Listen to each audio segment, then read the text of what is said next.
Hello, everyone. Can you hear me? All right. So, on behalf of the DSI Friends of Israel, I welcome you back on weekend of teachings on the Shantidevas, a guide to the Bodhisattva's way of life, chapter 9, the chapter on wisdom, generously given to us by Geshe Dorji Damdul. I would like to thank Geshe and Tibet House in New Delhi for their kindness in supporting this endeavor. Before we begin, I would like to remind several technical issues.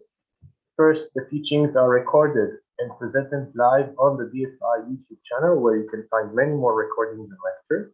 If possible, please turn on your camera so that the teacher will be able to engage with you and also to create a nicer atmosphere for us all. Also, please make sure that your microphone is off unless given permission to ask questions. Last but not least, I would like also to mention that all the DSI activities, including this one, are conducted by volunteers and given free of charge. For those of you who wish to practice generosity, we will very much appreciate your donations. All donations will be used to cover the costs of this event, and the remainder will be offered to Geshe and Tibet House. A link to donation via PayPal will be posted in the chat, as well as a link to the DSI website and YouTube channel for more information and activities. We will now begin. Geshe, thank you very, very much for your generosity and kindness. We hope this teaching will be as beneficial as the last one.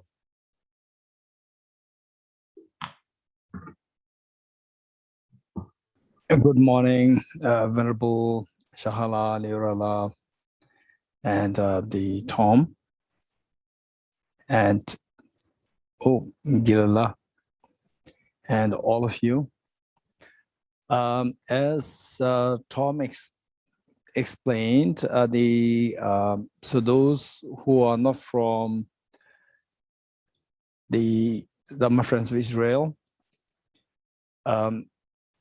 just for information, Dhamma Friends of Israel run on the basis of dana or donations from the people, and they run very important programs, and people there. I'm sure many of you are already aware that people are very committed to Dharma, and in fact, I've been associated with Dhamma Friends of Israel since I think about like maybe this my 4th time. But I know about the Dhamma Friends of Israel since almost like 13, more than 13, 15, 16 years ago. I know about this, and in fact, I was with His Holiness at the invitation of Dhamma Friends of Israel many years ago. I think about like 14, 15 years ago. And they run purely on the dana. And Tibet House, one policy that we follow is that whenever there is collaboration happening between Tibet House and other centers, we always request that the whatever donations come to the teaching, they be left to the host center. So in this case, Dhamma Friends of Israel, and because that they run very important programs, and they also, just believe it or not, particularly people who are unaware of the center, that anybody can join this program, even for residential programs, but it's free of charge, and you don't have to pay anything. And if you want to donate something, you offer donations, perfect. But otherwise, you can. Nobody is restricted from coming to the center and for the programs simply on the basis of financial constraints. So this is extremely important. The program how the center runs.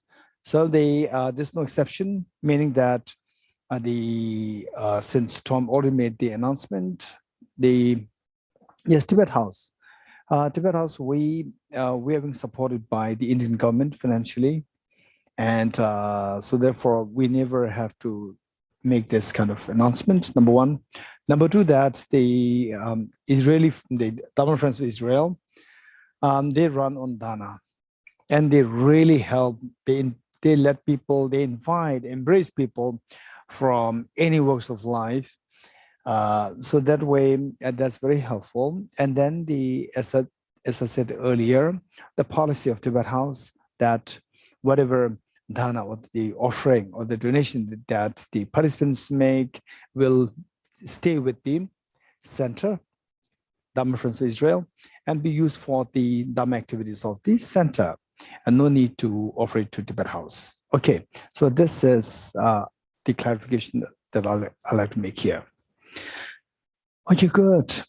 So now today we have 2 sessions, and then Shahala is making one very important request, and it was not too clear to my mind whether the Shahala is talking about today the next session or after this post-teaching, that he's thinking of, say, the bringing together of the people who are interested in applying these teachings in your practice, like in the form of, say, the coming together, and then with some senior students, say the 4 essentials and practicing meditation on emptiness with the help of the 4 essential instructions of 4 essentials done. So we have, the senior like Shala himself and Liurala and Gilala, the seniors are there. So there'll be, and then Vardala is also there. And so we have, and then here I can see Tamil also, Tamila, and whether this it, whether this it is from Israel, I don't know. Okay, and then Hilde. Okay, so what I'm saying is that I don't know what Shala is referring to. If that is post-teaching, that would be wonderful. Post-teaching where people can come together and meet and do, post-teaching, that's very good. And then do some practice together, that would be wonderful. And then meanwhile, what I'm anticipating is that so today we have 2 sessions. The first session will complete the text, so we have about like 4 or 5 technical parts, 4 or 5 verses, technical verses. After completing that, then the others are very easy. These are the remaining part, more like the Bodhisattva Shantideva's advice, and how what we have already studied before, how that should be reflected in the form of your emotional well-being, and on that basis, emotionally, how to extend your love and affection, say the wise approach of compassion towards other beings who are suffering terribly because of not realizing emptiness. Okay, so these are the more like advice part from stanza 151. So we have only about like 4 or 5 stanzas left, the technical parts. And then the next session, afternoon session, we may do a little bit of question answers, and then also we will do, first I think we do a little bit of question answers, because in Israel, it's not after your lunch. Second session is not after your lunch. No. Okay, then it's not a problem, which means that we will do the meditation on emptiness, on the basis of the 4 essentials, and followed by then question answers. So this is what we're going to do. And in a way, it's very auspicious on my part to see that my life now is more like always emptiness all the time. And then with the Dhamma Friends of Israel, we are doing emptiness. Then second session, meditation emptiness. Then the evening, for the Tibetan audience meaning those who speak Tibetan, we have a more extended, like 1 hour, the manual on the meditation emptiness, how to design a meditation on emptiness in Tibetan language. So this is what we're going to do in the evening. So that's what it is. Okay, with this in mind, let us, the Tomla, we will do the preliminary prayers to set a proper motivation. okay, as a part of that, let us visualize, first of all, visualize all the Buddhas and Bodhisattvas, particularly the Buddha Shakyamuni, His Holiness the Dalai Lama, are in Nagarjuna, and Acharya Chandragati and Bodhisattva Shantideva, all these great teachers there. And then I personally feel particularly connected with Bodhisattva Lama Selingpa from Indonesia.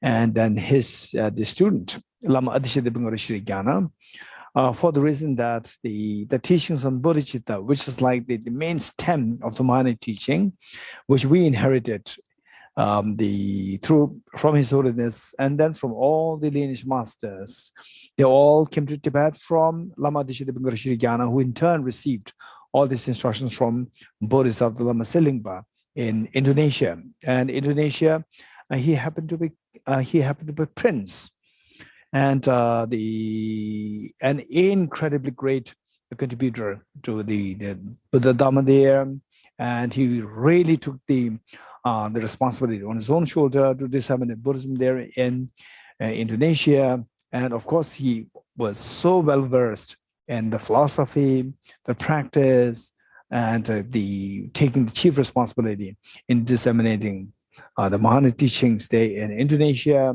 And Lama Selingpa, Lama Adishadebungara Sri Gyana from India, he himself was a prince, and he himself was like at the pinnacle, as the top-notch scholar, one of the top-notch scholars in India.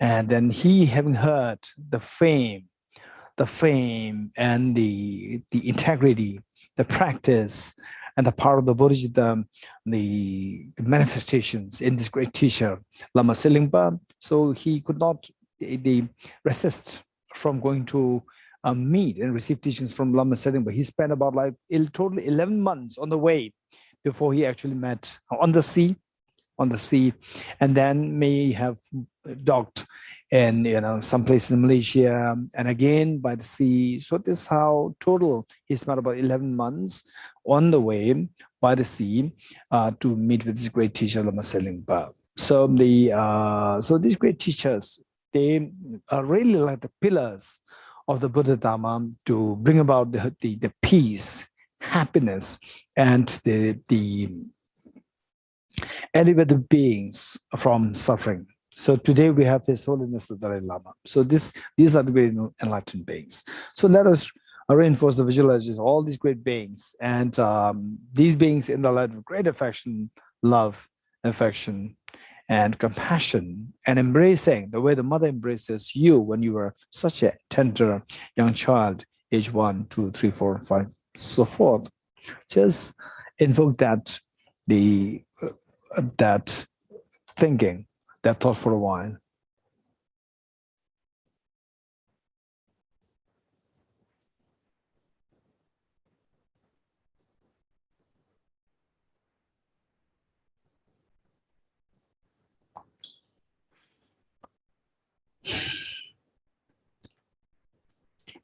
And then for the Bodhicitta field, visualize your two parents on the two sides.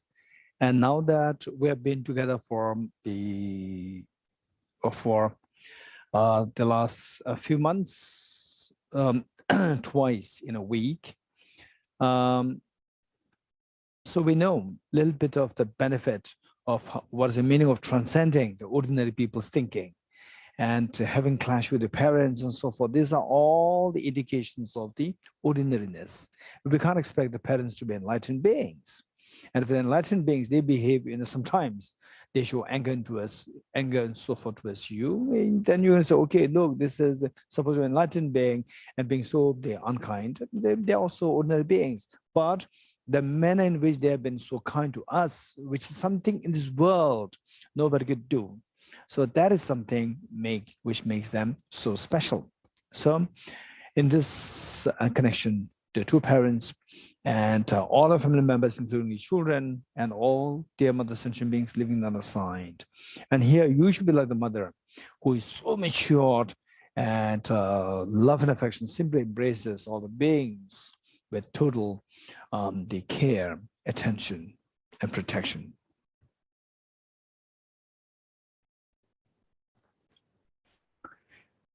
And let's invoke the spirit that that may I become Buddha for the benefit of all sentient beings.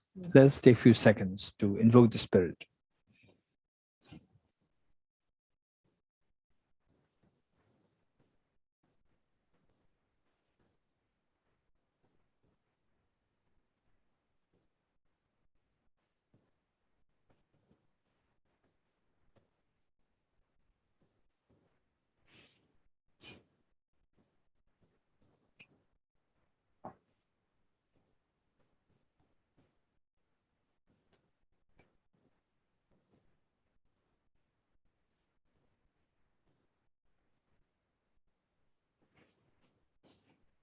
Okay, with this in mind, imagine that you are leading this recitation and all beings are joining you. And here's your great compassion. You taught the Immaculate Dharma to dispel all perverted views. To you, the Buddha Gautama, I pay homage. And here's by great compassion. You taught the Immaculate Dharma to dispel all perverted views. To you, the Buddha Gautama, I pay homage. And here's by great compassion. You taught the Immaculate Dharma to dispel all perverted views. To you, the Buddha Gautama, I pay homage. Sanye joda zoge jo namna chanju bardu dane gyabzu je dage jinso gebe sonamge dola pencere sanje rubare shum. Sanye joda zoge jo namna chanju bardu dane gyabzu je dage jinso gebe sonamge dola pencere sanje rubare shum. Sanje joda zoge jo namno janjo bardo dane gyapso che dage jinso gebe sonam chola benjere sanje rubare sho. I go for refuge until I'm enlightened to the Buddha, the Dharma, and the Sangha, while my accumulations to the practice of giving and so forth, may I become a Buddha to benefit all sentient beings. I go for refuge until I'm enlightened to the Buddha, the Dharma, and the Sangha, while my accumulations to the practice of giving and so forth, may I become a Buddha to benefit all sentient beings. I go for refuge until I'm enlightened to the Buddha, the Dharma, and the Sangha, while my accumulations to the practice of giving and so forth, may I become a Buddha to benefit all sentient beings. I go for refuge until I'm enlightened to the Buddha, the Dharma, and the Sangha, while my accumulations to the practice of giving and so forth, may I become a Buddha to benefit all sentient beings. In dependent origination, there is no ceasing, no arising, no annihilation, no permanence, no coming, no going, no separateness, and no sameness. I prostrate to the consummate Buddha, the supreme among all teachers, the one who taught this peace, which is free of elaborations. I prostrate to the mothers of the hearers, the Bodhisattvas, and the Buddhas, who through the knowledge of all lead hearers seeking pacification, complete peace, who through the knowledge of paths cause those helping migrators to achieve the aims of the world, and who through the possession of omniscience help subduers expound a variety of teachings. The one who has transformed into the reliable guide, motivated by altruism to benefit sentient beings, the teacher, Sugata, and protector, to you I make prostrations. The one who has eliminated the web of conceptualizations and is endowed with the divine bodies of the vast and the profound, who eternally shines forth the forever noble light rays, to you the Buddha I make prostrations. Inspired by wisdom and compassion, today in the Buddha's presence, I generate the mind of full awakening for the benefit of all sentient beings. Om ye dharma hetu prabhavam hetum tesham tathagato hyavatat tesham chayo nirodha evam vati mahashramanaye swaha. Om ye dharma hetu prabhavam hetum tesham tathagato hyavatat tesham chayo nirodha evam vati mahashramanaye swaha. Om ye dharma hetu prabhavam hetum tejam tathagato hyavatat tesham chayo niroda evam vati mahashramanaya swaha. The meaning of the mantra: all phenomena arise from causes. The causes are taught by the Tathagata. The cessation of the causes as well is taught by the great seer. Profound, peaceful, elaboration-free, clear-light, and non-composite. Such is the nectar that Dharma I've discovered. Finding no one who can fathom this teaching, in silence I'll return to the woods. Beyond utterance, thought, and expression is a perfectional wisdom, which is unborn, unceased, and has the nature of space, is the object of apprehension of self-realized wisdom. To you, the mother of the Buddhas of the 3 times, I pay obeisance. The 4 seals of the Buddha's teachings. All composite things are impermanent. All contaminated things are the nature of suffering. All phenomena are the nature of emptiness and selflessness. The transcending soul is peace. The Guru is the Buddha, the Guru is the Dharma, likewise the Guru is the Sangha, the Guru is the source of everything wholesome. I go for refuge in the Guru. By the sound of the vibrant drum of Dharma, you liberate all beings of miseries. I beseech you to kindly remain and give teachings until the end of the expanse of billions of aeons.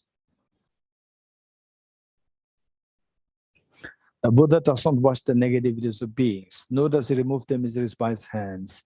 His spiritual realizations are not transferred to them. It is by teaching the truth of the suchness that beings are liberated. With folded hands, I beseech the Buddhas of all directions to shine the light of Dharma for all bewildered miseries gloom. If attached to this life, you are not a spiritual practitioner. If attached to samsara, you have no renunciation. If attached to your own self-interest, you have no bodhicitta. If there is grasping, you do not have the view. Or your heart sutra mantra.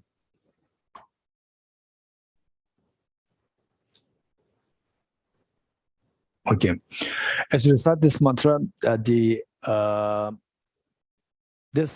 meaning of the mantra, you have to keep in mind that it is it says Tyatha or Tatyatha. In Sanskrit, it is read as Tatyatha, but the Tibetans, they gradually started to say Tyatha. Gade para sam gade Buddhism. Go beyond, go utterly beyond, and establish your enlightenment. This is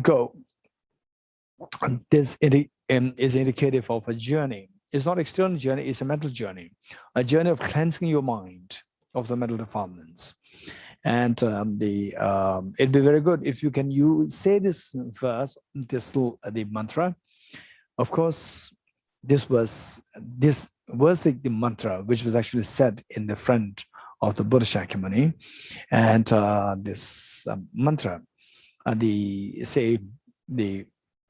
be used as a mirror for us, whether or not I'm being wise to myself, whether or not I'm being wisely kind to myself in ways of going from the place of misery to the place of the ultimate happiness, from the fear to total fearlessness. So that is this mantra should be used as the parameter, or should be used as a mirror for us to see if I'm progressing along this journey. Otherwise, somebody looking for good health, somebody looking for, say, good food, and to be in a community, and so forth. This is what everybody can do.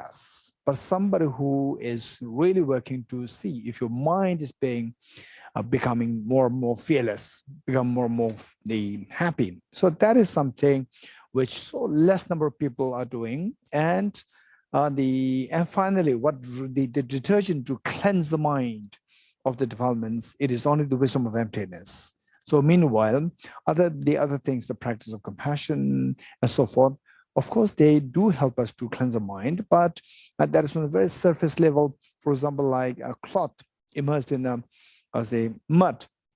You dip in the water, then the solid mud will go away, but the stains will live there, and these stains will not go away unless until we use the detergent. So wisdom of emptiness alone is the detergent to the remove the mental defilement. So our effort, and of course, understanding emptiness is not easy. Study of emptiness, let alone understanding emptiness. Even the study of emptiness is very complicated.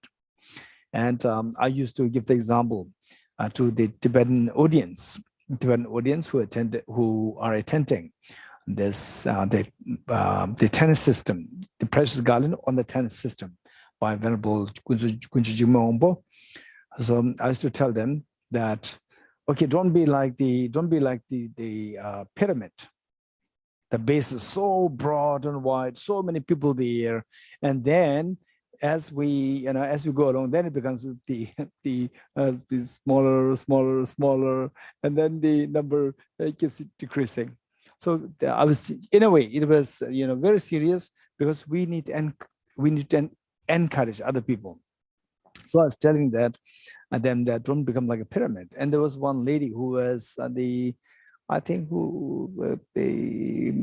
2-3 years older than me, and who was from the same school, and since my childhood we were in the same school, and then for like 30 years we were all disconnected. Almost like 40 years we were disconnected, and then suddenly she started to write to me, and reminded me of our childhood, and said that I'm attending your teaching. That's very good, but and then what I said in the class, don't become a pyramid, and she wrote me saying that, yes, I'll not become a part of the pyramid. I'll be very steady. And then she disappeared in few sessions. She put in the class for 2-3 sessions and then disappeared. She explicitly told me that so you said in the class, don't become a pyramid, very broad at the base, and then become smaller, and she disappeared. Okay, so wisdom of emptiness is not easy. Even the study is, it makes you a little hazy. What is this? I don't understand anything. Particularly with the what do you call it, the modern education. With the modern education, people always, there is some options. Okay, if you don't like this, go for this. If you don't like the physics, go for biology. If you don't like biology, go for physics. If you don't like it, go for fine arts. If you don't like fine arts, go for, say, the chemistry. So we can switch here and there. It's not like the unfortunate Buddhahood or nirvana is not like that. So there is a particular path.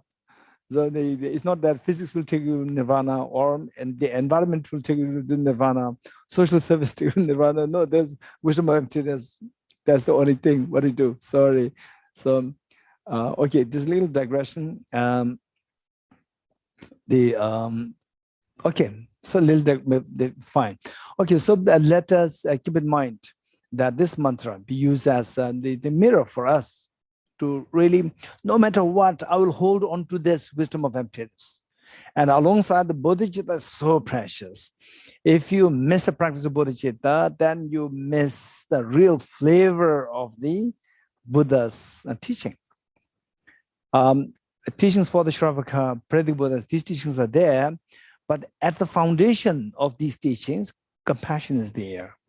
And compassion in its full blossom version is the bodhicitta.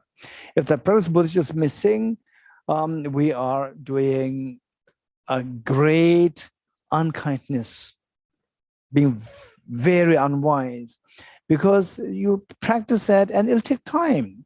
It'll take 10 years, 20 years to really see the bud of the bodhicitta coming. The flower will take time. Even the bud, even the budding, you see that the budding is coming, that'll take a lot of time, years and years. But once that starts to, you could feel it, it's so beautiful. In this world, you'll see that there's nothing more beautiful than this. Even the wisdom of emptiness is not as beautiful. Wisdom of emptiness is very confident, is very fearless, but it's not beautiful. Bodhicitta is so beautiful. Just be with it and you just melt. It's so beautiful. So the most beautiful mind in this world is the bodhicitta, and the most fearless mind in this world is the wisdom of emptiness. So we need both. So with this in mind, finally, we keep in mind that this bodhicitta should be the driving force, and this wisdom should be the one which actually, cuts the mental defilements, cleanses the mental defilements. And with this in mind, imagine that you are taking along all the dear mother sentient beings, your parents, your children, everyone towards the fearlessness, state of fearlessness and infinite happiness. With this mind, let's say this sometimes together. Deyata Om Gate Gate Paragate Parasam Gate Bodhiswatyatha Om Gate Gate Paragate Parasam Gate Bodhiswatyatha Om Gate Gate Paragate Parasam Gate Bodhiswatyatha Om Gate Gate Paragate Parasam Gate Bodhiswatyatha Om Gate Gate Paragate Parasam Gate Bodhiswatyatha Om Gate Gate Paragate Parasam Gate Bodhiswaha.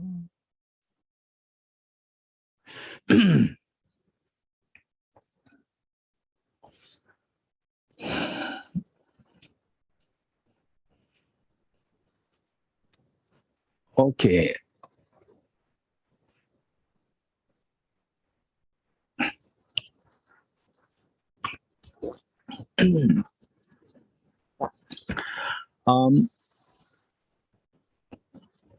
As we read in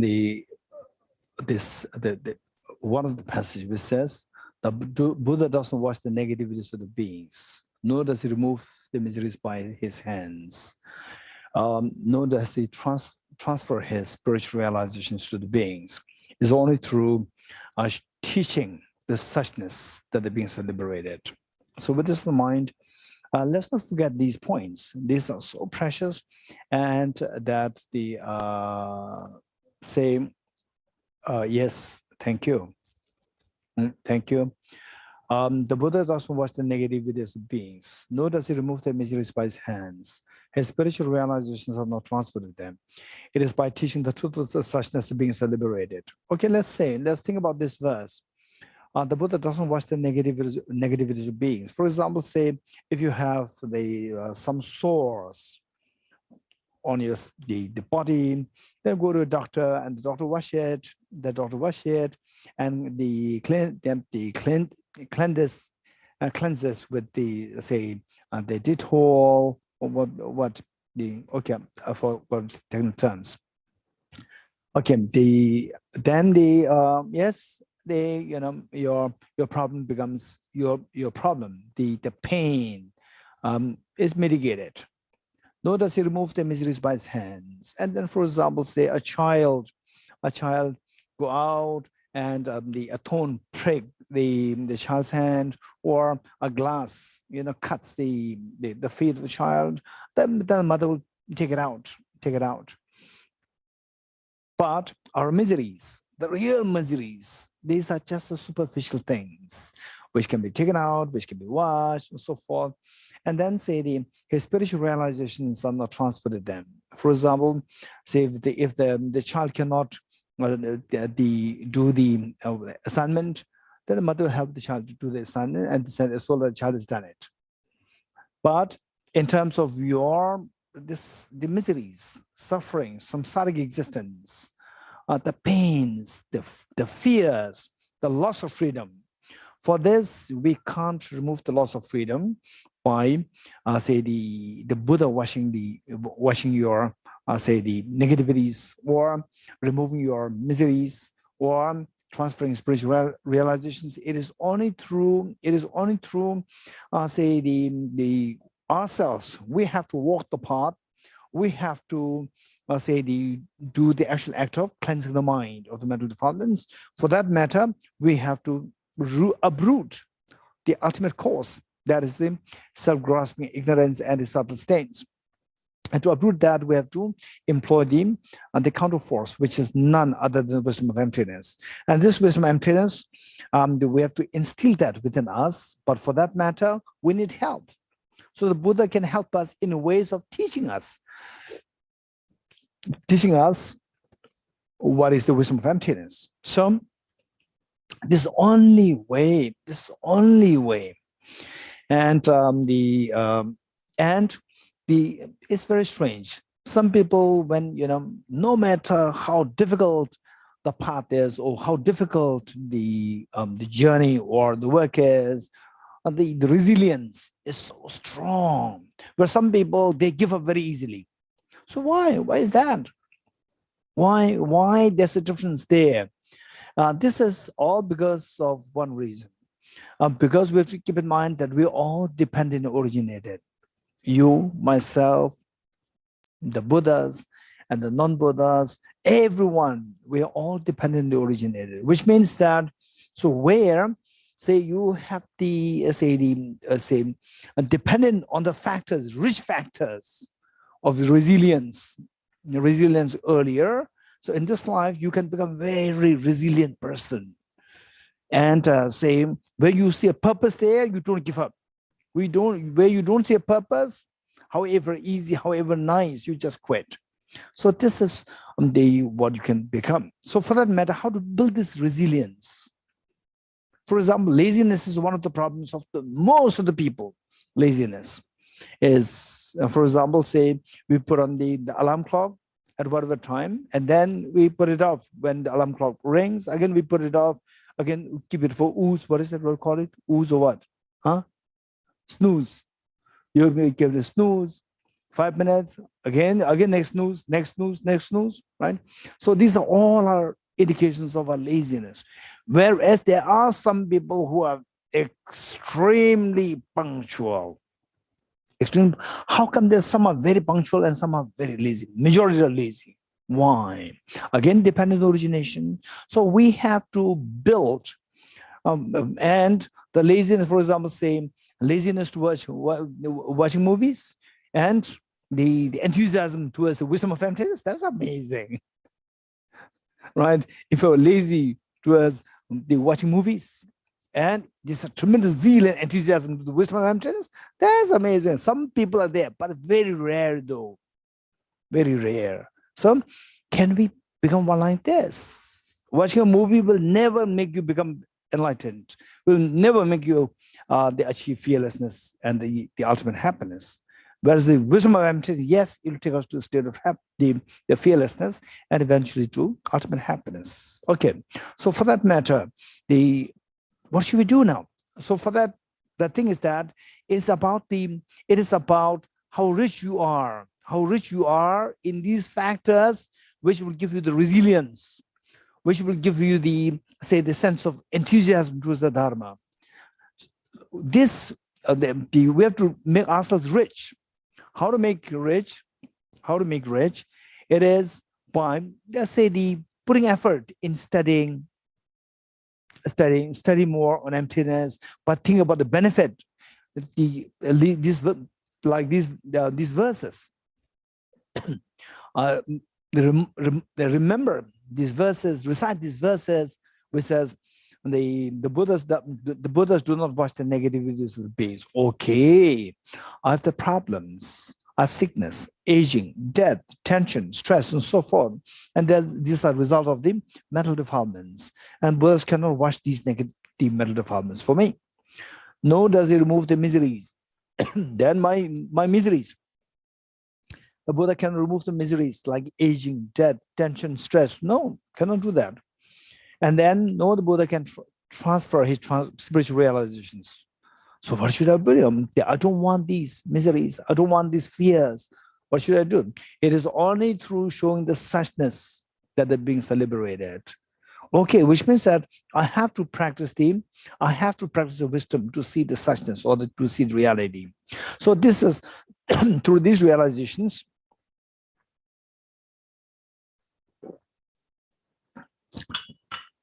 through these constant reminders, then we try to make ourselves rich, study more, no matter what.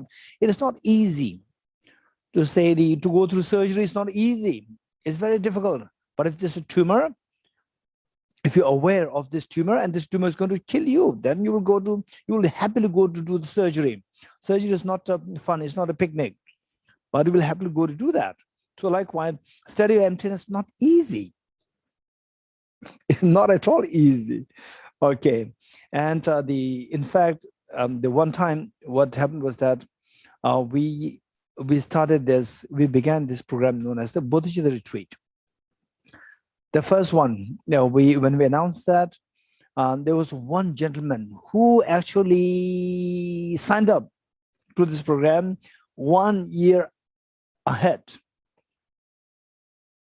He signed up for this program, Bodhisattva retreat, which was originally planned for 15 days, residential program. And he signed up 1 year ahead of time. And the last minute, within 2-3 days time, we were all leaving for the venue. And he sent me an email saying that, unfortunately, I have to cancel the retreat because I have this problem, that problem. So he encountered the difficulties. So wisdom of emptiness is not that easy. Number one, so even if you are there, your mind may not be able to enjoy it because it's very complicated. And many people, they will not even encounter the wisdom of emptiness. Before they are to reach, they can go like this. This is what can oftentimes happen. So those people who do meet with this wisdom of emptiness and then who stick to it, okay, this is interesting. It's not easy, but it's very interesting. So something is there. So in the process, you're doing two things. One is you're building a habit. Number two is you are building the resilience. So this is where you are enriching yourself with the factors dependent on which in future times, like within this life or in the future lifetimes, when you hear about emptiness, it's as well as you are coming home, you are being at home, and then you feel so connected. This is how it's so precious, Okay. And with this in mind, I would also like to share this anecdote which I think was shared by a Buddha. Anecdote was that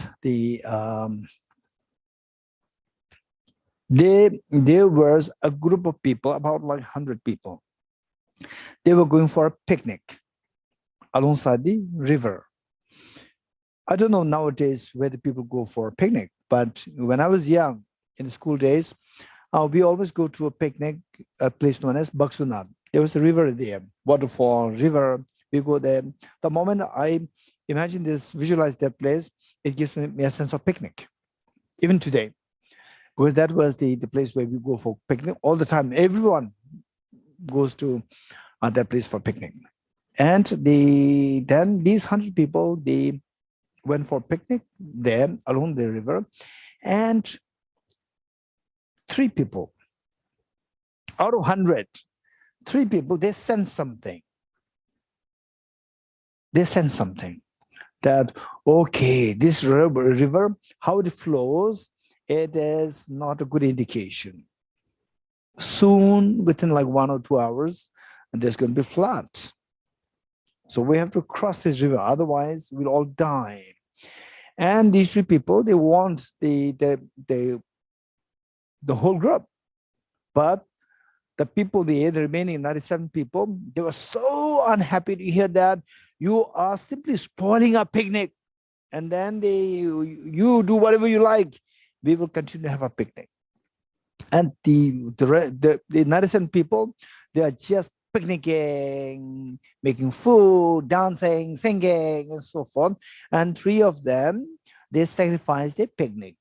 And 2 of them, they're struggling to cross the river. They cross the river, and then in about like 1.5 hours or 2 hours time, then the flood came and just washed over all the 97 people and killed.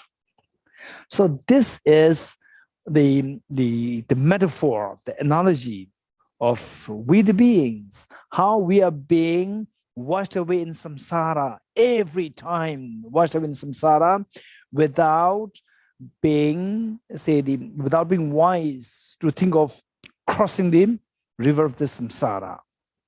So only 3 people escaped. They escaped by, sacrificing their picnic. And then the remaining 97 people, they are so engrossed in the picnic that they did not even have have the desire to cross the river. So this is the analogy given, that only less number of people are really struggling to get out of samsara. Only less, like 3 out of 100, only 3. So in this life, just keep in mind that, okay, let us not forget the story. And we should be a part of this, in the group of these 3 people, not the 97 people. So this is all what we should remind ourselves of every now and then, whenever whatever we're doing, study, reflection, or going for birthday parties and so forth. Always remember this story. And it doesn't mean that be negligent of your family responsibilities and so forth. No. By being in the family, see how you can do your studies, reflection, not compromising with your studies, reflection. Meanwhile, influencing your family members, and how you can influence your family members, and they can become a great aid for your service to the beings, and other people who are going to be aid to your service to beings is going to be very different. So you can grow, and you can also help your family members to grow. So this is how we can think of. Okay, with this mind, let us turn to page 43. Continuation from where we left last time.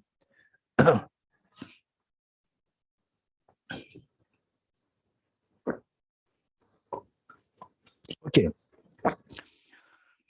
So now the page 43, stanza 141.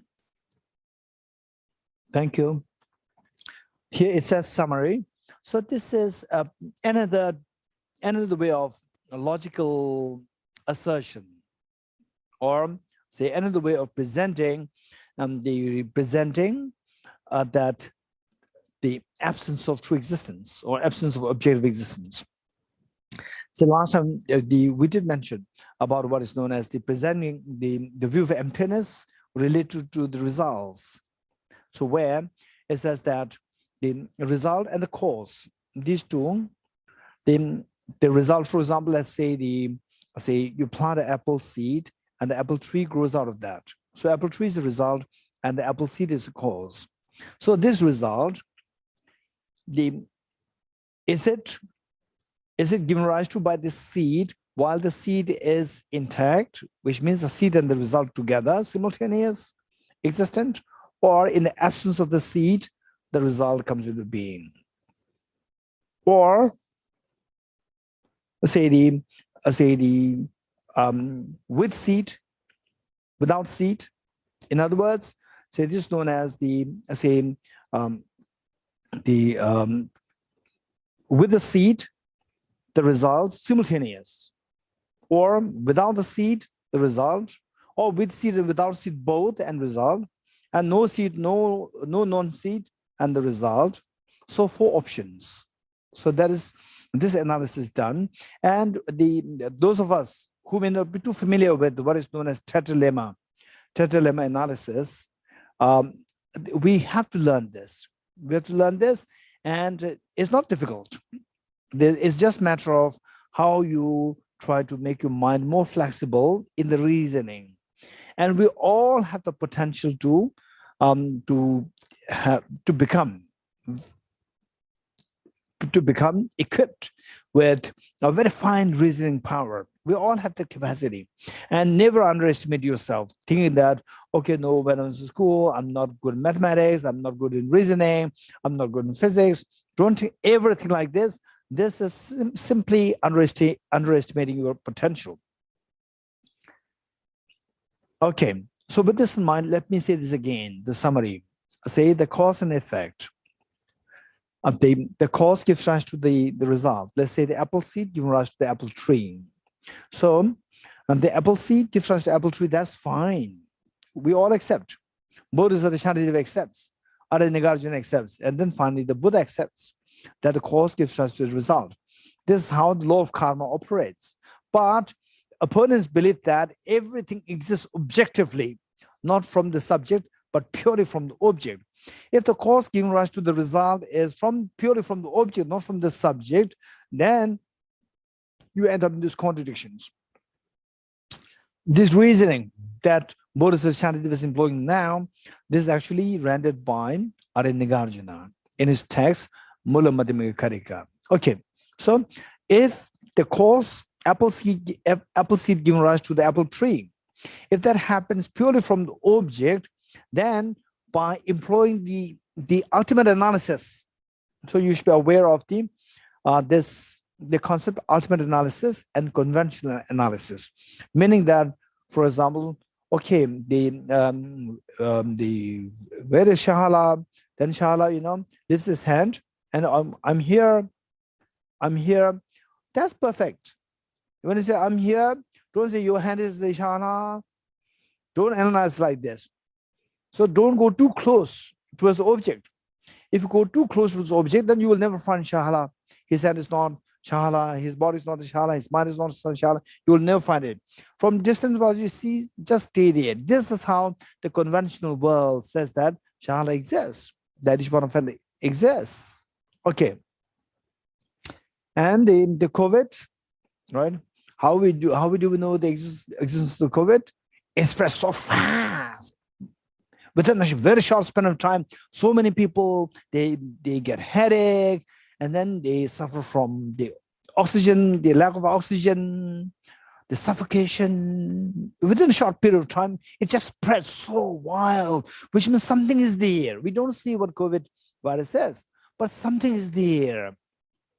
And then, what is the COVID? Okay, that is known as a virus. What virus? Virus is the membrane with some DNA molecules inside. What is molecule? Atoms are there. Which atom is the COVID-19?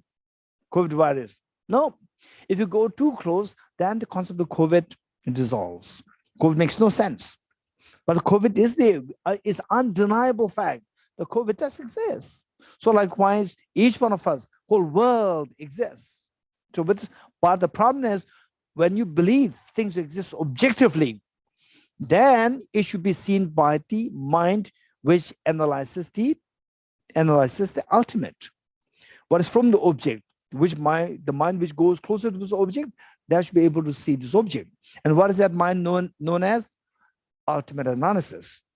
Ultimate analysis and conventional analysis. Okay, this is so important. Let us not miss to remember these two words, ultimate analysis and conventional analysis. Example that I gave earlier was that this glass of water. Okay, this glass of water. By the way, for you, one time what happened was that I said to a program coordinator, I told her, today I don't need water. I don't need to drink. I will drink the other things. And she said, Geshe, you need it for example. Okay, and then during that class, I have to use it as an example. Yeah, I was very fascinated. You read my mind. I did not know that I'm going to use it as an example, and you already knew this. I was so fascinated. Okay, so let's say this glass of water. When we look at it, we see this water, and this undeniable. How many of you agree with me that this is undeniable fact that what is in my hand is water. And believe me, this is water. This is not just acid or anything. This is water. Raise your hands, those who say that, yeah, this is undeniable. Okay, I drink it. No acid. Okay, this is water. Okay, this is water. Good. If you look at this same object through a different subject, which is, let's say, electron microscope. Through electron microscope, if you look at this, undoubtedly you will see just a bunch of atoms, a pool of atoms. How many would agree with me? Raise hands. Very good. Now tell me, which of the two perception is correct? Where the first perception you see water, drinkable water, you don't see the atoms. And in second perception, you see just pool of atoms, you don't see water. Which of the two perception is correct? This is my question. Anybody raise hands? Anybody raise hands? Okay, Dalit. Unmute, Dalit. Good. Unmute, go again. Unmute. Good. Yeah. From my opinion, because I learn biology, I can see them both of the same time. I don't know, my mind works like this. I can see, when I'm speaking with you, I can see that you are building from atoms and understand it. And I can see you as Dorji. Oh, no, this is not my, let's be very precise. My question is, when you look at this, we see now, we're not looking at through electron microscope. We see what is in my hand, not as Dorji. This is a glass of water. Yeah. This is a glass of water. You're getting it? Be very precise. We undeniably see this as a glass of water. If the physicists, the particle physicists, if they look at it through electron microscope, no doubt the person is going to see either molecules of atoms. Let's say atoms. Atoms, the person sees the bunch of atoms. And when the person seeing the bunch of atoms, just a pool of atoms like this, atoms, the person is not seeing water. When we are seeing water, we don't see the atoms. You're getting it? Whereas the same person, Dalit, without the electron microscope, you look at it, you see water. And then you bring the electron microscope, you see atoms. So the same person can see these two different things at two different times. You're getting it? Not at the same time. So what I'm saying is that there are two different perceptions taking place. Which of the perceptions is correct? Anybody?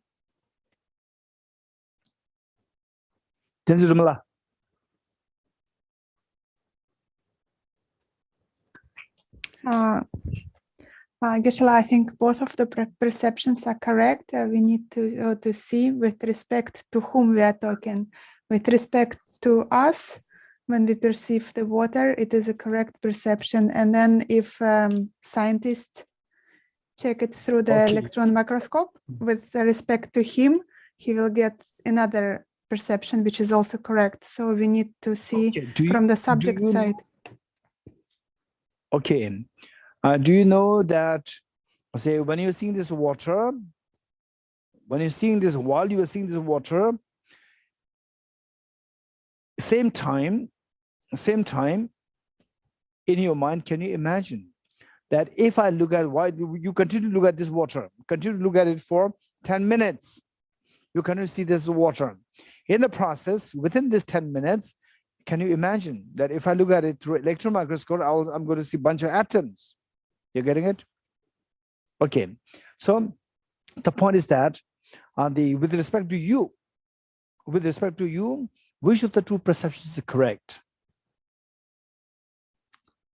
Geshe, with respect to me, water is correct perception, because right now I am looking at the glass of water with my bare eyes. What I would say is that I would say both are correct. Both are correct, even with respect to me. With respect to me means if somebody asks me, is this a bunch of atoms? I would say yes. Is this water? I would say yes. Yes. You're getting it? Okay. But when you see this is a water, then the you feel like using this as a means to remove your hunger or the thirst. Whereas when you see this as a bunch of atoms, you know that you don't see this water. So you want to use this as a means to remove your thirst, will not come to you. You're getting it? For example, let's say that I use this as an example, as a beautiful object. But if you see this through electron microscope, so the beautiful object disappears. So if I say this is a beautiful object, you will disagree with me. But from distance, without using electron microscope, you see it as a beautiful flower. So that mind which sees this as a beautiful flower, this is known as conventional analysis, and the mind which looks at it through very closely with the help of electron microscope and so forth, we call it as ultimate analysis. So in other words, the same object can be seen by two different perceptions. One perception from distance, that is known as conventional analysis, and the other, the perception which goes closer to the object, that is known as ultimate analysis. Okay, how many of you got it? Raise hands. How many understood it? Very good. Okay, let's not forget that these are the keys, these are the stepping stones to understand what emptiness is. So from this, what we've learned is that if you look at the flower through ultimate analysis, then the flower will disappear. The flower will make no sense. It's not that the flower gradually, there are two things happening. For example, there's a smoke in the house, and then you cut so you extinguish the fire, and the smoke will gradually disappear. You're getting it? Which existed before and gradually disappear. And when we talk about the emptiness with the ultimate analysis, the object disappears. Should not be understood like this. You're getting it? We use the same word. Same. The smoke, there was the house is full of smoke. The room is full of smoke. You must, open the windows and let the smoke disappear. And gradually the smoke disappears. It existed before, it disappears. And this emptiness concept should not be understood in the way that the smoke disappearing, which existed before. Like when you look at the electron microscope, what I said, the flower disappears. It is not that when you look at the electron microscope, first the flower is there, then gradually the flower disappears. No. Through ultimate analysis, the flower does not exist right from the beginning. You're getting it? With respect to ultimate analysis, the flower does not at all exist. The flower exists only with respect to the conventional analysis. How many got it? Raise hands. Very good. Okay. And this analysis is so important that these are the stepping stones. These are the keys for us to understand emptiness. And emptiness, let's not expect that even if you get the keys, that makes sense, and you learn these technical terms, the technical concepts, these, put them together.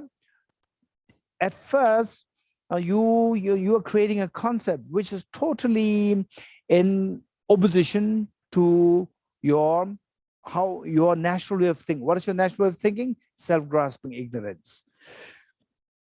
So now you're building this new thinking, and in the process, as you keep thinking like this, oh yeah, that's very true.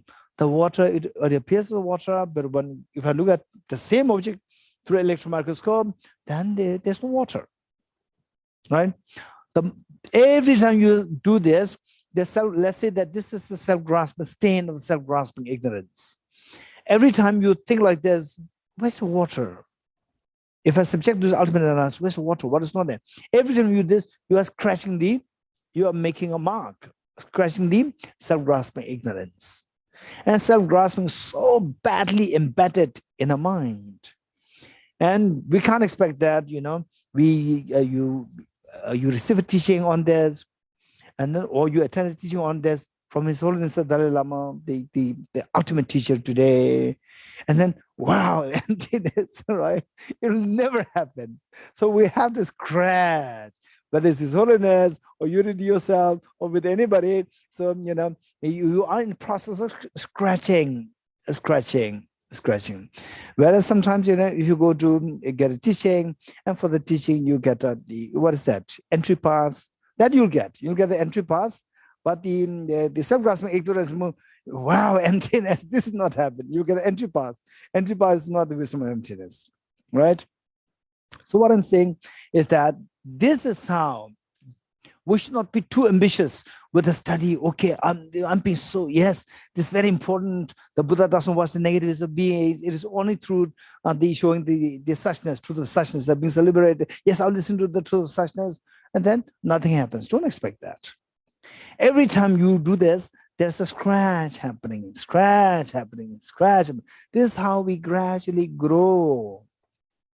So, for example, let's say the Gilal, I remember. So for so many years, Gilal has been studying these texts, for so many years. This is how we have to pursue. So, every time scratch. And then meanwhile, what is so important is once you get a good picture of what emptiness is, once you get a good picture, yes, this is what it is, 100%. Once you get a good picture, then you have to spend a little time to actually meditate on this. Once you get the proper medicine, don't just keep it on the table all the time. You have to take the medicines.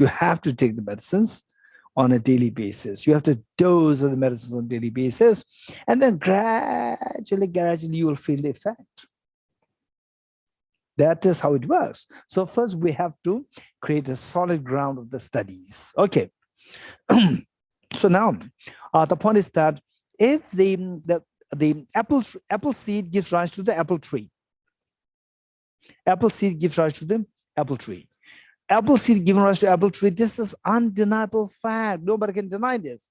But does it happen on the objective level or the subjective level?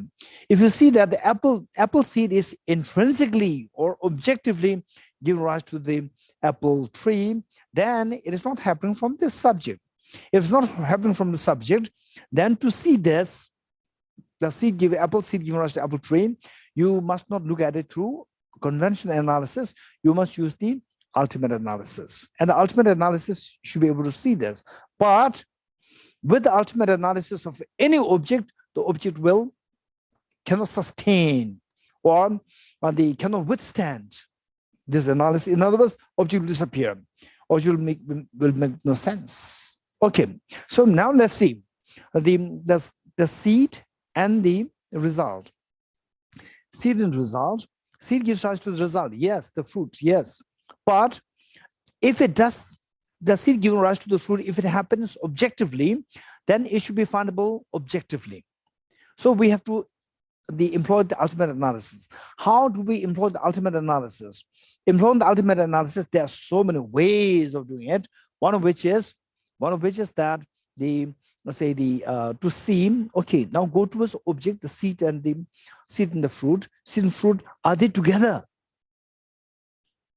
If they're together, there's a problem. No. When the seed is there, okay, let's say the fruit should be there because it gives rise to the fruit. So at the time the fruit, the seed is there or not? This is one analysis. And then if it is there, what's the problem? If it's not there, only the fruit at the time of the fruit. At the time of the fruit, the seed is not there. There's this one analysis. Together, this one analysis. Or no seed required. Say the first the seed, followed by the fruit. This is another analysis. And then no seed required at all. No seed required at all. Then fruit arises. That is causeless production.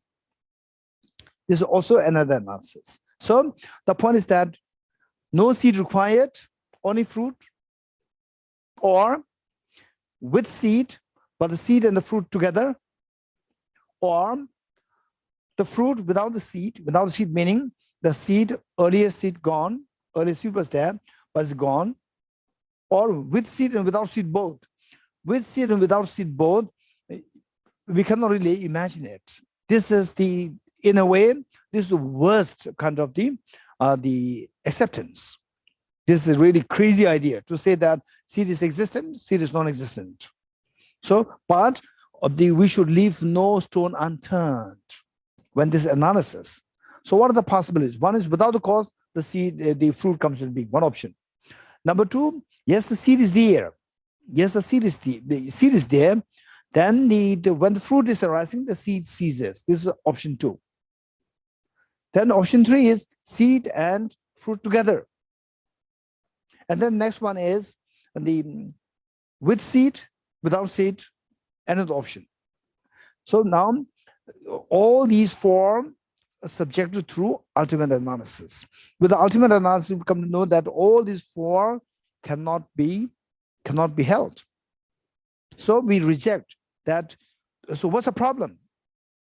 So let's say if there's no there's no cause and the fruit is coming, then today why there's no dinosaurs, right? And let's say that today why there's no swine flu, because there is no cause. So the point is that causes production, we have to learn all this one by one, reject the causes production. Then the next one is seed and the fruit together. This is not possible.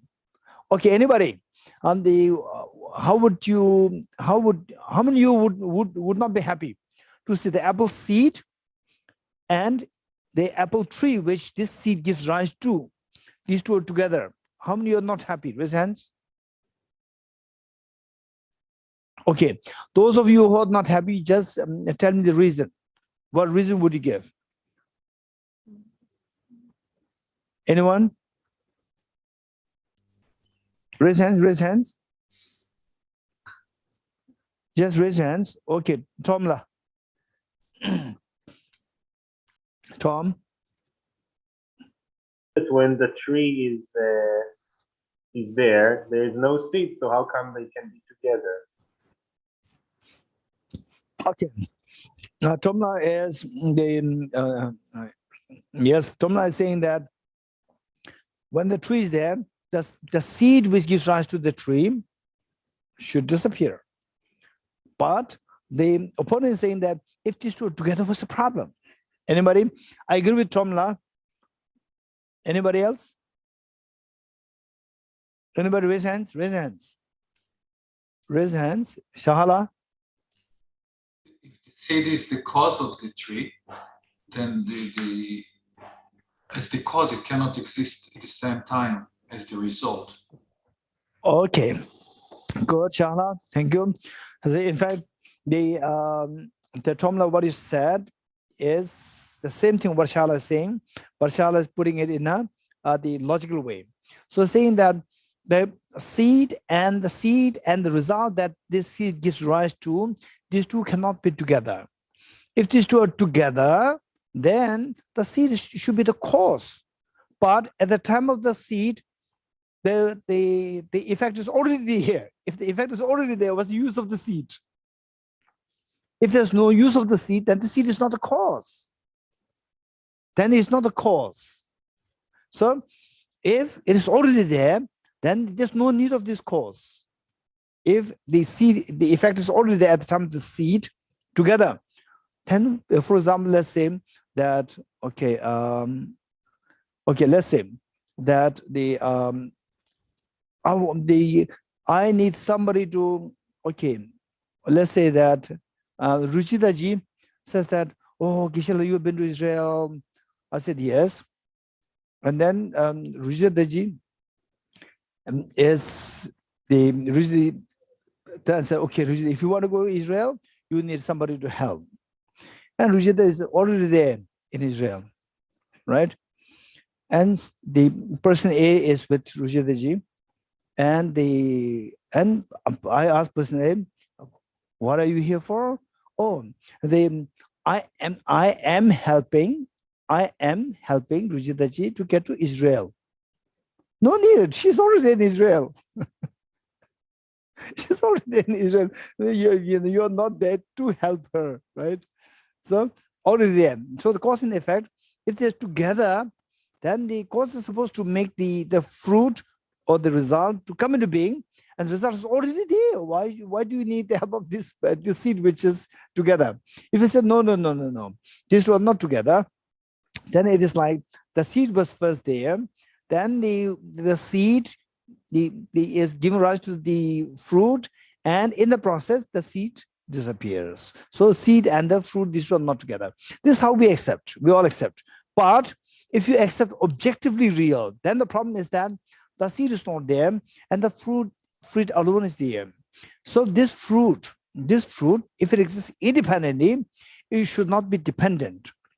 If it is not dependent, then it is not dependent on anything else. And this seed which exists before that is also independent. So these two are like two independent things at different times. Two independent things when these two are unrelated. If these two are unrelated, then there's no, again, same thing, there's no need. So whereas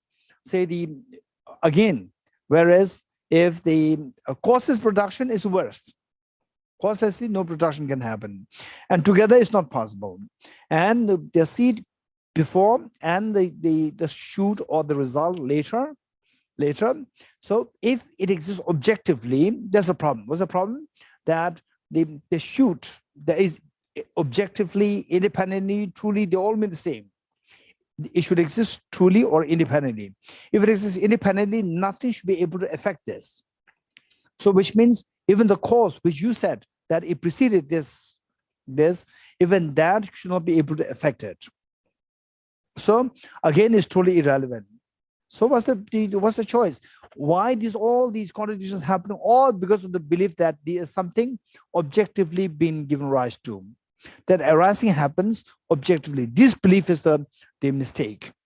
So only if you discard this, then this problem will be solved. Then the seed does it not give rise to the result? Of course, it does give rise to the result.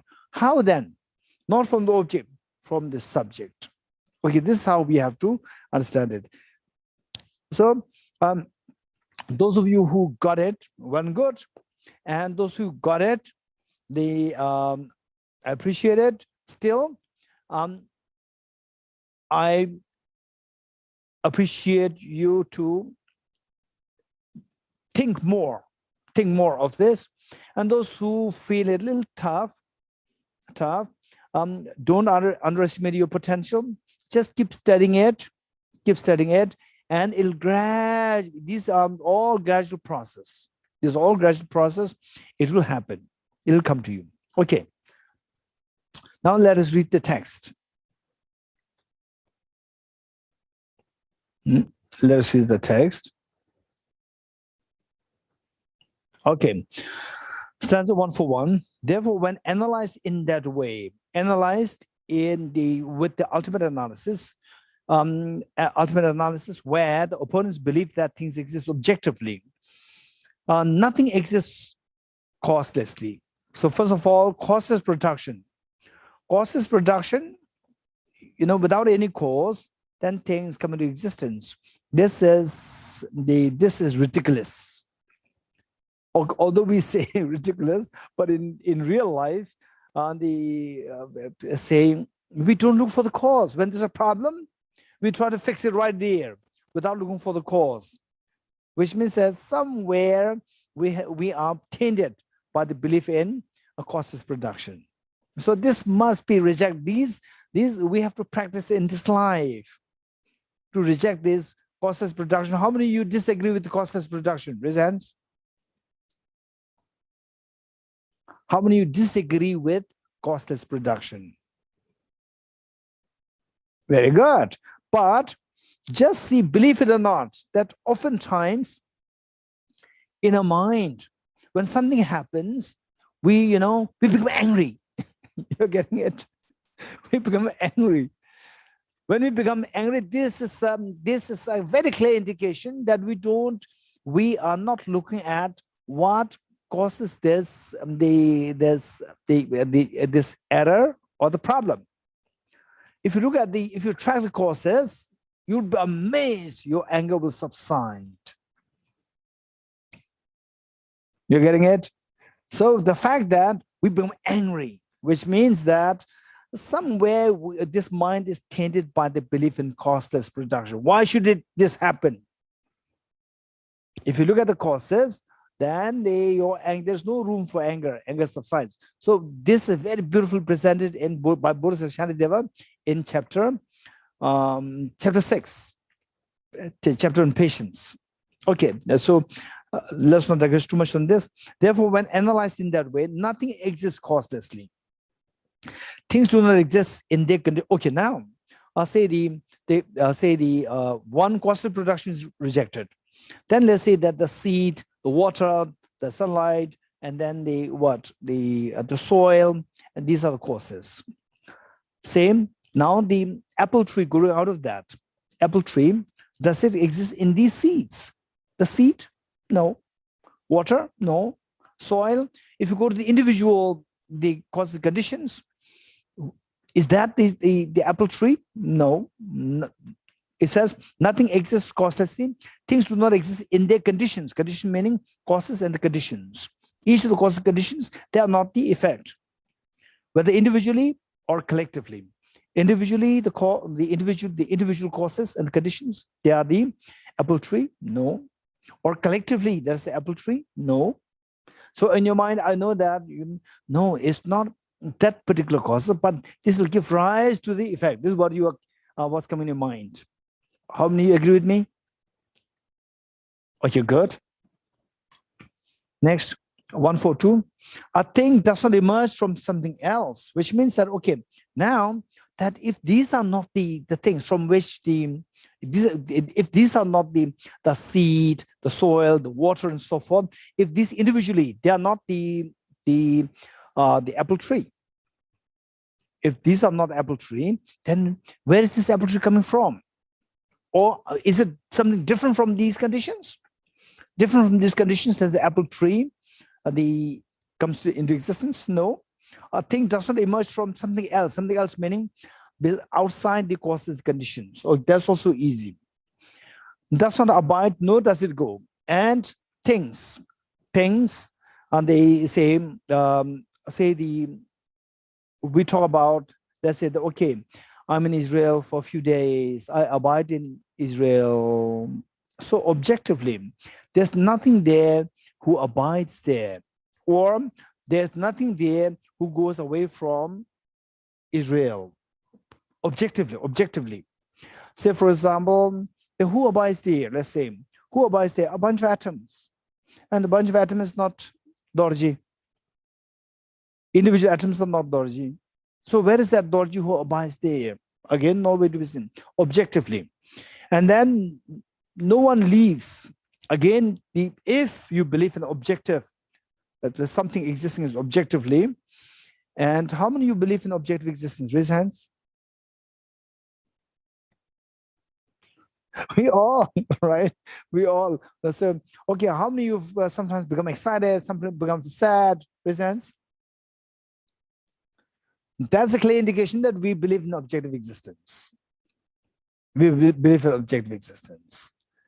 Okay, so the point is that, say, does not abide, nor does go. In fact, if we analyze like this, then we see that no way can we see the apple tree growing out of that. And where is this apple tree growing out of this? Where is that? The individual, the causal conditions, they are not the apple tree. But the apple tree is growing up from where? Anybody? From the apple seed. Not simultaneous, but in time it comes out. How many agree with me? Raise hands. Okay, very good. Are you sure? Those who will say that 100% is sure, raise hands. Okay. Now, don't put your hand down later on, right? Stay there. Okay. Now, when you said that apple tree, apple seed is not the apple tree. Soil is not the apple tree. Oh, that we know. But in time, then from this apple seed with all these conditions collectively, then the apple tree comes out of it. This is what he said. Now let me say that if it comes out of it, it comes, so the apple tree comes after the apple seed. How many agree with me? Raise hands.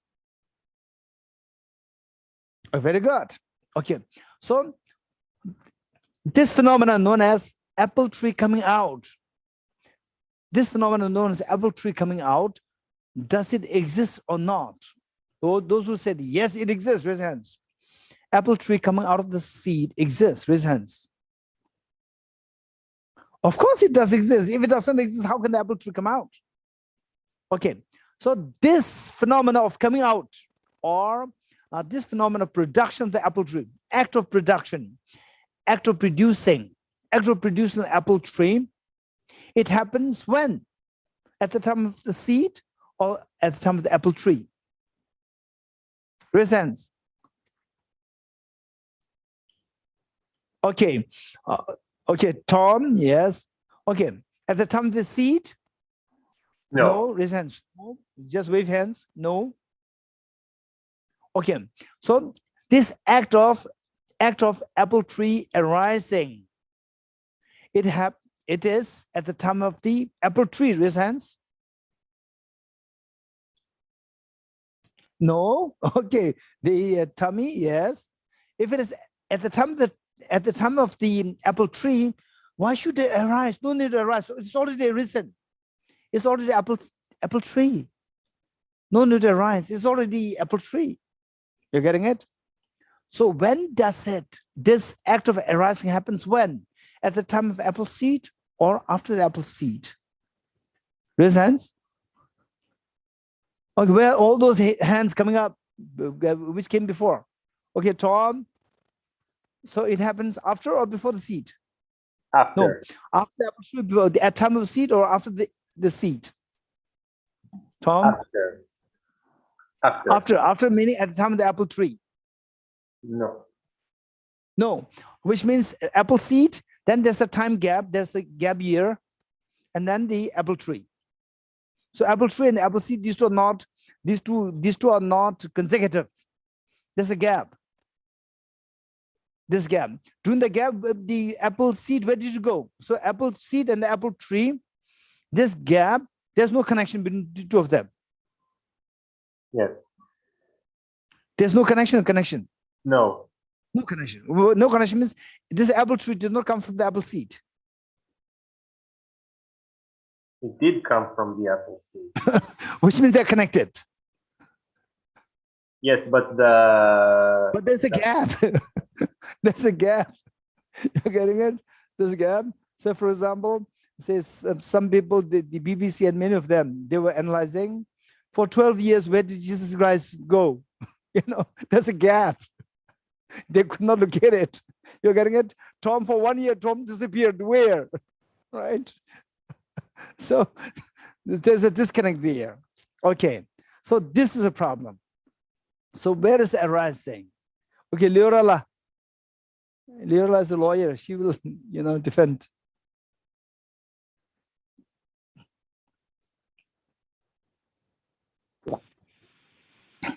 I think that if they existed objectively, we should have found the exact point. Otherwise, we can have to assume that.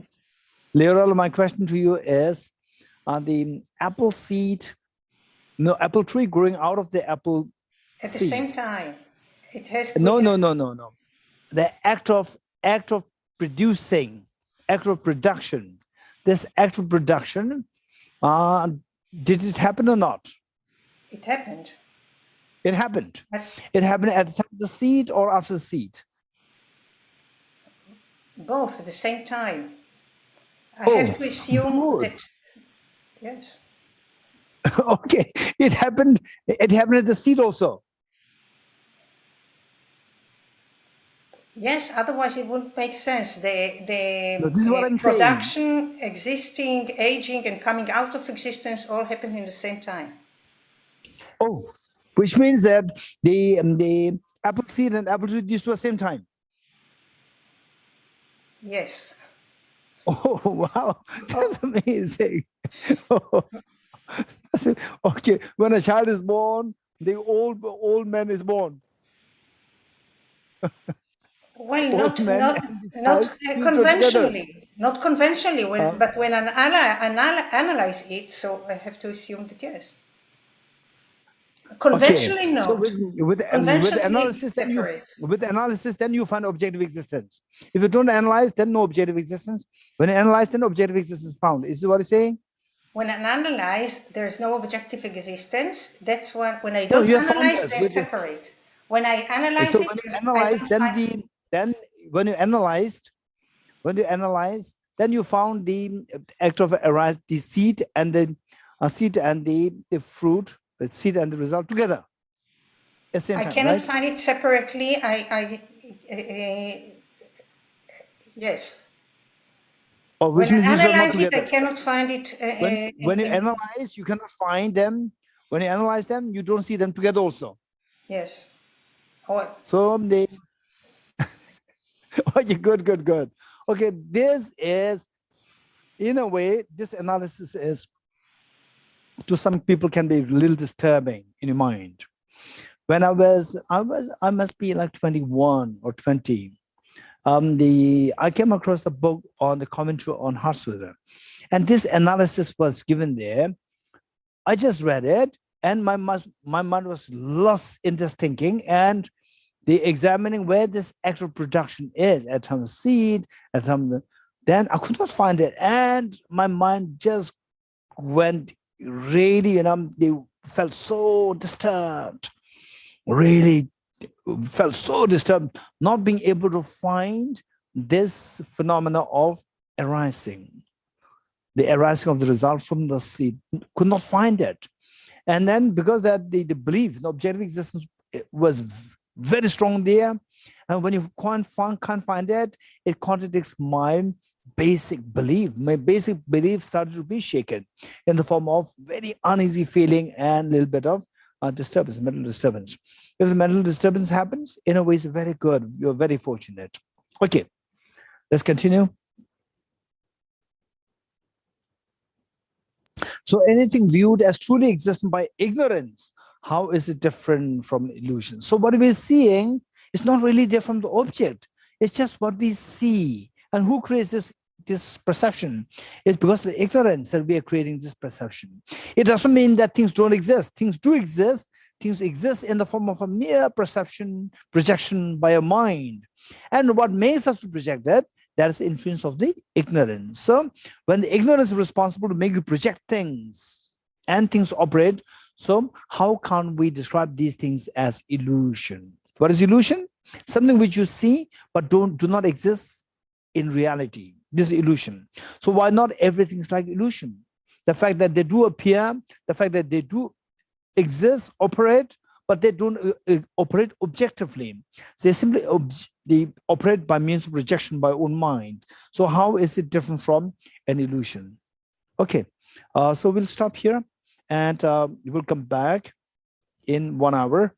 And now there are a few verses we will. Okay, we have another 1, 2, 3, 4, 5, 6, 7. 7 verses to go through, and then the remaining is more like advice. We'll go through this, and then at the end we're going to do a little bit of meditation and emptiness. Yeah. Okay. We'll stop here. Come back after 1 hour.